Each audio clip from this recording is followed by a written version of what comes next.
I get a lot of comments on my videos saying that hybrid cameras, mirrorless cameras, DSLR cameras are simply not meant for video. They're meant for photography and they should be treated as such. They are photo cameras, not video cameras. Go buy a real video camera. Now, I've talked in another video about the whole concept of real video cameras and how pretty much anything is a real video camera if you treat it right and you understand its limitations.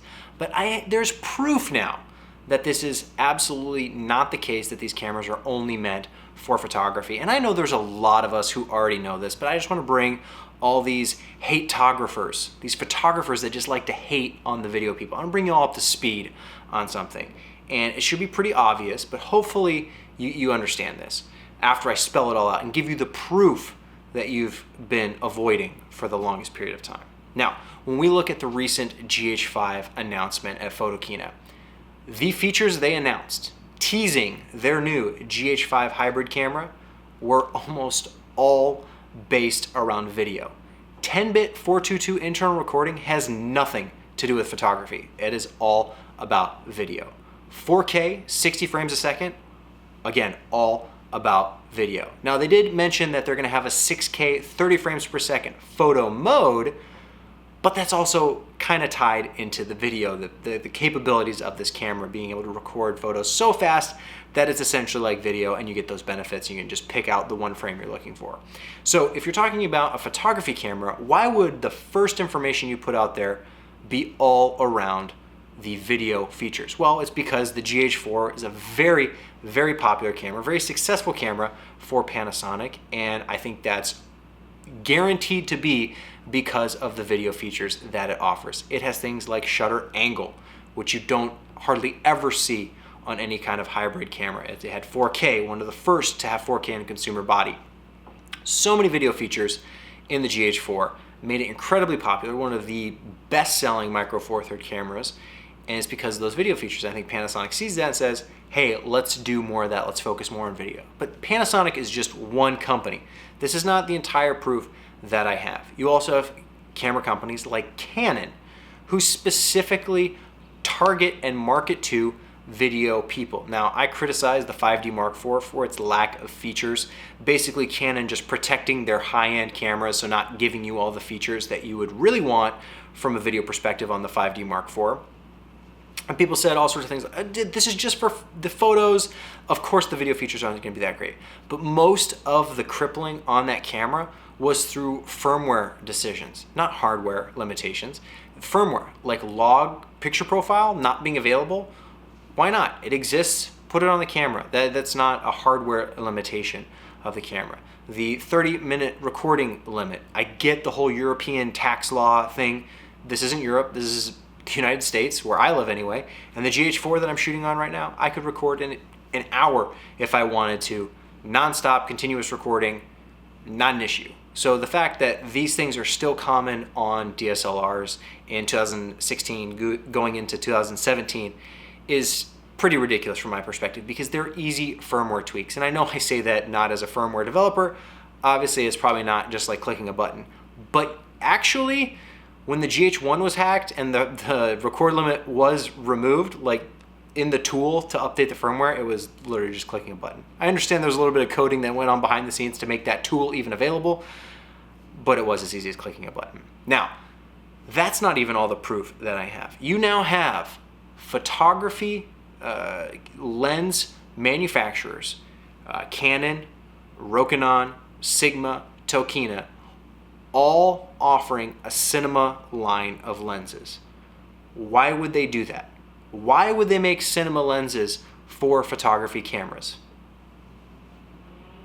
I think the answer is pretty obvious. Canon was the first to do it, and they introduced their Cinema EOS line, which are really expensive, high-end cinema lenses. Great, awesome. Then you have Rokinon, who comes out with their Zine brand of cinema lenses, more kind of budget-friendly cinema lenses. And now Sigma and Tokina are also entering that market. Why would they do that? Well, it's because they can charge a premium for their cinema lenses. Almost every cinema lens is more or less, I don't want to boil it down too much and be too simplistic, but a lot of these lenses are inspired by or based upon lens designs that they already have that they've already kind of figured out and they've sold as photography lenses, and now they're just putting things in there like, you know, stepless aperture or longer throw distances for focusing. These are great features to have.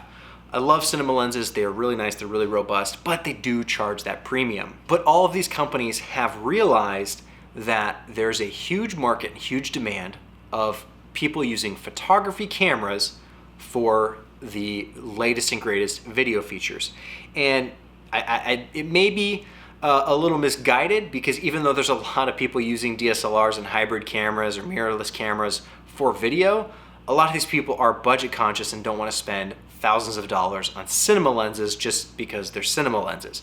So we'll see how it all plays out and how popular these things actually are. But there is clearly a demand, at least a perceived demand, that these photo lens companies should be making lenses more suited for cinema or video. Now, of course, you'll still have the photographers say they just want a photo camera. They don't even use the video features, so why are they even there? They would prefer to have a camera that is cheaper with just photography capabilities, no video features if it's cheaper. Give them that instead. Well, the reason we're in this whole situation, this dilemma of hybrid cameras, is because there's that trickle-down effect of technology, right? The longer technology is available and is around, the cheaper it is to produce and replicate.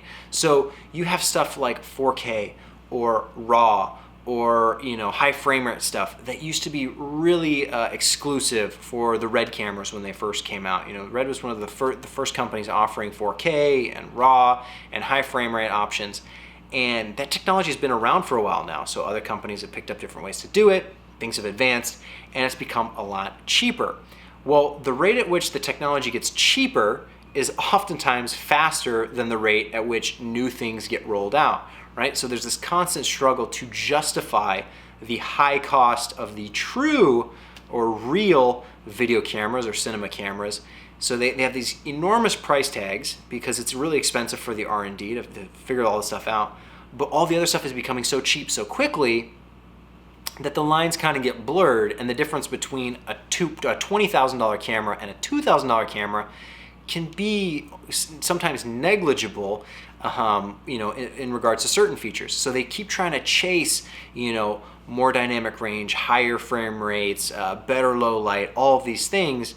But at the same time, there's really cheap cameras doing very similar stuff at a faster pace. So I think that's the situation Canon's in right now, where they're trying to justify the high cost of the C700, the C500, the C300, and the C100, trying to justify that cost by artificially crippling cameras like the 5D Mark IV via firmware features that just don't exist, that very well could, and they probably should. So they're doing that to protect the high end and justify, oh, well, if you really want those features, then you'll go to our higher end cameras. But when you look at it, you're like, well, there's all these other camera companies doing it for $1,000, $2,000. They have log, they have continuous recording. Why can't you do that? And so that's why there's that whole dilemma and that, you know, criticism or complaint about what Canon is doing, because they have to justify the high cost. Same thing with Red, you know, they keep pushing the limit, trying to make better and better cameras, and they keep succeeding, but they're getting the realm of like 8K now, of just, you know, past 16 stops of dynamic range, high-end stuff. But you also have cameras that, like the Sony mirrorless cameras, are like 14 stops of dynamic range. 16 is more, but 14 is pretty close for a camera that's $1,000, $2,000. Obviously doesn't do the high frame rate stuff that the Red does. It doesn't do the raw recording, but, you know, some of those features aren't always as important, and you really have to find a reason to justify that higher end cost. And there's a lot of people who do, and they want the absolute best of the best, and they're willing to pay for it. However, these really high end features now trickling down to the affordable stuff, I don't blame anyone who wants to spend $1,000 on a camera that can shoot 4K, and they want to shoot 4K, so that's the camera they buy. It makes complete sense, and that doesn't mean it's not a real video camera. It doesn't mean that it should just be reserved for photos, that you can only take photos on a hybrid camera. It's a hybrid for a reason, and it's kind of a tricky situation we find ourselves in the marketplace, because you have all these companies now trying to cater to photographers and video people like myself, because it's just, it makes sense. You know, the technology has become affordable. Pretty much anyone can get their hands on it, and the quality is just outstanding, especially compared to what it was 5 years ago or 10 years ago or 20 years ago. I mean, things have grown by leaps and bounds and gotten cheaper and cheaper and cheaper.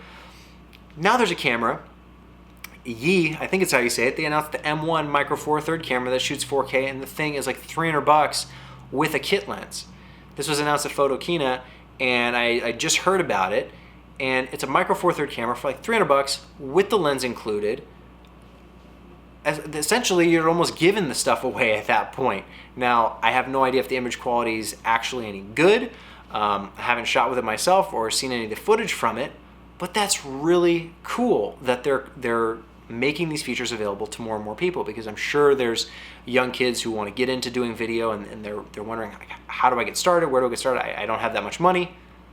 And now they can have high quality, theoretically, I don't know, but hopefully high quality video footage for $300 so they can make cool short films on YouTube, or start a YouTube series of them vlogging or traveling, or maybe they want to sell stock footage online. Now they can go film footage and then sell it and make some money off that.